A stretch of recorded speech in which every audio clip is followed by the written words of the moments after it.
to Brute. This is probably one of the most famous scenes from the play Julius Caesar. Today I will be discussing the masterpiece that is Julius Caesar. But before I get too deep into that, we must first talk about its author, William Shakespeare. William Shakespeare was born in Stratford-upon-Avon in 1564 to John Shakespeare and Mary Arden. His birth date is actually unknown, but is often celebrated as the 23rd of April, the same date he is believed to have died at the age of 52. In his early years, Shakespeare is believed to have attended grammar school, and it is there where he is believed to have learned Latin proficiently and also gained his base understanding of history, morality, and poetry. After grammar school, Shakespeare did not opt to attend a university. Instead, he chose to marry Anne Hathaway. At the age of 18, Shakespeare married the already pregnant 26-year-old Anne. Together they had 3 children, Susanna, who was born 6 months after their marriage, and the twins Judith and Hamnet. Hamnet, Shakespeare's only son, died at the age of 11. After this point, not much is known about what Shakespeare did.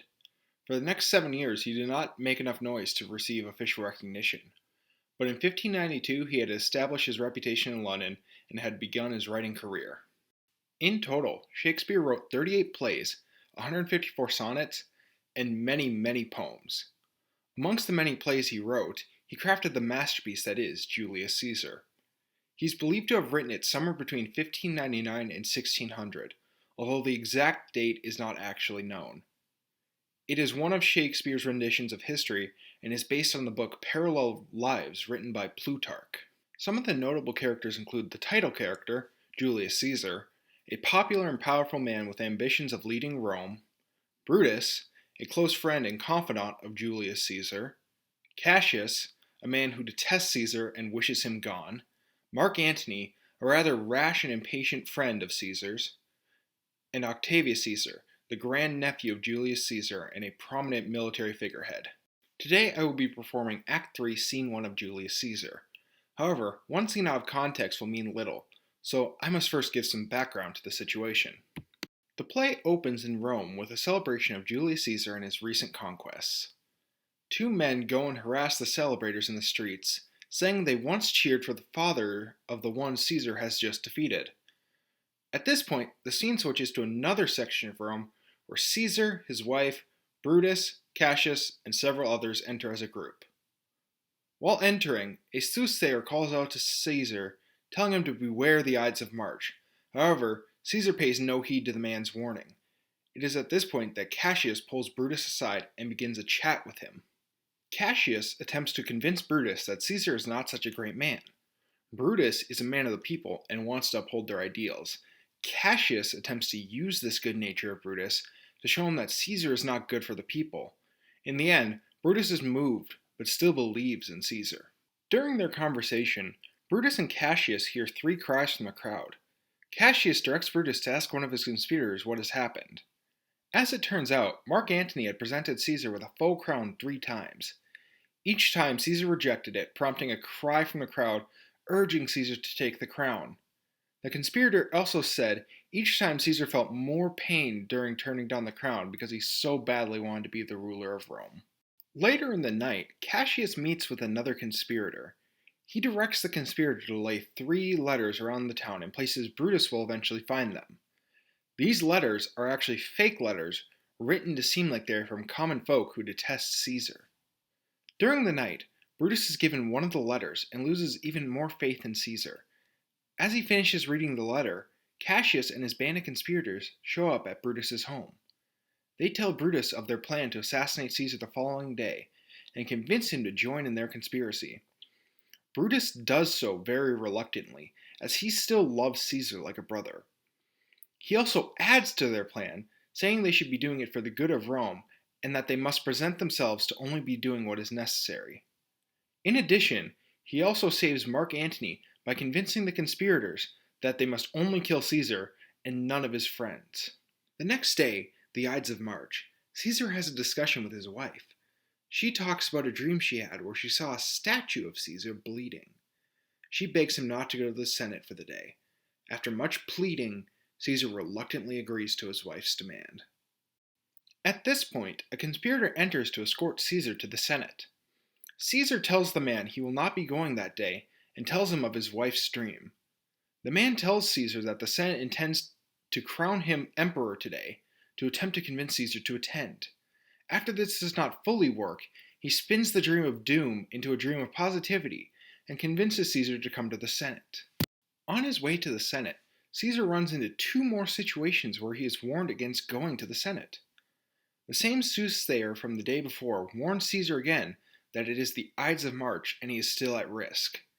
Another man attempts to give Caesar a written warning, which tells Caesar who to avoid and includes many of the names of the conspirators. Caesar ignores both men and continues on to the Senate. It is here where one of the conspirators begs to Caesar that he lift the banishment of his brother. This leads us to the scene that I will be performing. I kiss thy hand, but not in flattery, Caesar, desiring thee that Publius Cimber may have an immediate freedom of repeal. What, Brutus? Pardon, Caesar, pardon. As low as to thy foot doth Cassius fall, to beg enfranchisement for Publius Cimber. I could be well moved if I were as you. If I could pray to move, prayer would move me. But I am constant as the northern star, of whose true fixed and resting quality there is no fellow in the firmament. The skies are painted with unnumbered sparks. They are all fire, and every one doth shine. But there's but one in all doth hold his place. So in the world 'tis furnished well with men, and men are flesh and blood, and apprehensive. Yet in the number I do not know but one, that unassailable holds on his rank, unshaked of motion, and that I am he. Let me a little show it, even in this, that I was constant Cimber should be banished, and constant to remain to keep him so. O Caesar, hence wilt thou lift up Olympus? Speak hence for me. Tu brute, then fall Caesar.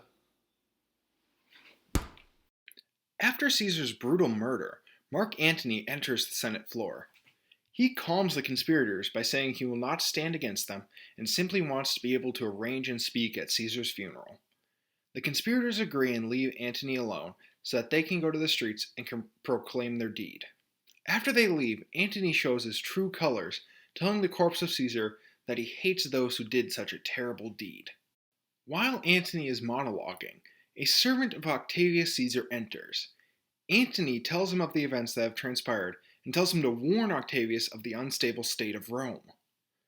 Antony then goes to the marketplace with Caesar's body, where Brutus is giving a speech to the people, telling them of his deed and its necessity. Brutus uses his well-known friendship with Caesar to attempt to convince the people that what he did was wholly necessary. In the end, he convinces the people of the righteousness of his deed and leaves Antony to give his eulogy. Antony begins his eulogy praising Caesar for what he has done and bids the crowd to not look down upon Caesar or the conspirators. He goes on to subtly convince the crowd of the cruelty and unjust nature of the conspirators, while never explicitly saying anything against them. He even goes so far as to bring out Caesar's will. In the will, Caesar promised each man a small sum of money and to make his private garden a public space for all to enjoy. In the end, Antony turns the people of Rome against Brutus and Cassius. Shortly thereafter, Brutus and Cassius take their armies and leave Rome once they learn how the people have turned against them. Antony and Octavius then take their armies to fight against Brutus and Cassius. In the ensuing conflict, Octavius overwhelms Cassius's army, leading Cassius to have one of his men kill him. After some more battling, Brutus sees the futility of his endeavor. He begs several of his men to hold his sword so that he may kill himself. He finally convinces one to hold it and runs himself along the same sword that he stabbed Caesar with earlier. Antony eventually comes across Brutus and declares him the only good man among the conspirators. He states Brutus was only doing what he thought was truly good for the people, and ended himself in such a way as to honor Caesar. And that is the end of the play Julius Caesar. As hopefully shown, this play artfully covers many themes. With characters like Brutus and Antony, a theme of loyalty is ever present. Their loyalties are shown to be shifting visually constantly, but beneath the surface, they are always true to their initial ideals. Throughout the play, fate is also a common theme, as shown through the actions of the soothsayer and the dream of Caesar's wife, but in the end, no amount of warning could stop the fate that was Caesar's death. Another major theme is rhetoric. Brutus uses rhetoric to convince a crowd that murder is justifiable, while Antony convinces the same crowd of its cruelty. This play has been around for a long time, and many have shared their opinion on the play. Bob Corbett, a professor at Webster University, calls it a marvelous play and commends it for its insight into people and the duality of its villain Brutus, who is simultaneously evil and good. I would mostly agree with his assessment. The play quite effectively and convincingly emphasizes the dual nature of Brutus and makes him a very memorable character. In fact, possibly far too memorable compared to the title character. Unlike other plays by Shakespeare like Macbeth and Romeo and Juliet, the title character is one of the least prominent figures. The story almost seems to revolve around Brutus and not Caesar. Of course, this is not a terrible fault. The quality of the play more than makes up for this oddity. The story is artfully woven, turning a historical event into a gripping narrative that makes it a joy to watch or read. I hope you've learned something today, and I especially hope that I have convinced you to pick up Julius Caesar for yourself. Well, catch you later!